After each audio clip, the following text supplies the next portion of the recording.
There is more carbon dioxide in the atmosphere today than there was 800,000 years ago. Everyone in this room has complained about summer and has complained about it, and yeah. Global warming is a threat. First, I will talk about the definition of global warming. Next, I will talk about the places that are at risk.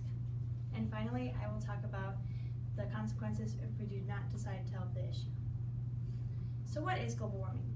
Well, by Amanda McMillan, Global Warming 101, published in September 2018, said that global warming is a gradual increase in the overall temperature in the Earth's atmosphere. This is caused when carbon dioxide is let into the air and other pollutants are trapped in the Earth's atmosphere. This is also called the greenhouse effect. Radiation can also be let into the air and it can be trapped there, but sometimes it goes into space. But if it is trapped there, it can stay there to centuries and to years. This also causes the planet to get hotter. Global warming isn't just about heat extremes or cold extremes. Hurricanes are a great effect to global warming. For example, Hurricane Florence is a category number 4 hurricane. It has caused a lot of damage to the Carolinas, which leads me to talk about some places that have been damaged by global warming.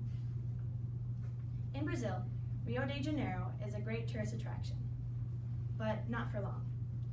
If the temperatures continue to rise, the sea level will approximately rise to 32 inches, and it will cover some airports, beaches, and some neighboring neighborhoods. This is very bad. Another place that will be affected is the Great Barrier Reef.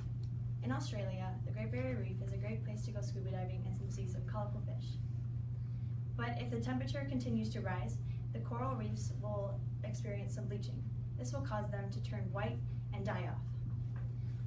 Scientists have said that in 2017 that almost 50% of the reef is already dead. One more place that will be affected is the Dead Sea. The Dead Sea has lost a lot of water in its original size. It loses up to 4 feet of water per year. If this continues, by the year 2050, the Dead Sea will be no more. So what about the consequences if we do not decide to help the issue?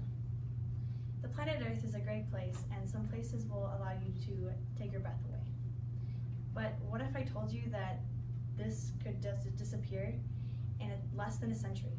12 years to be exact. By the year 2030, most food productions would have decreased by 20%.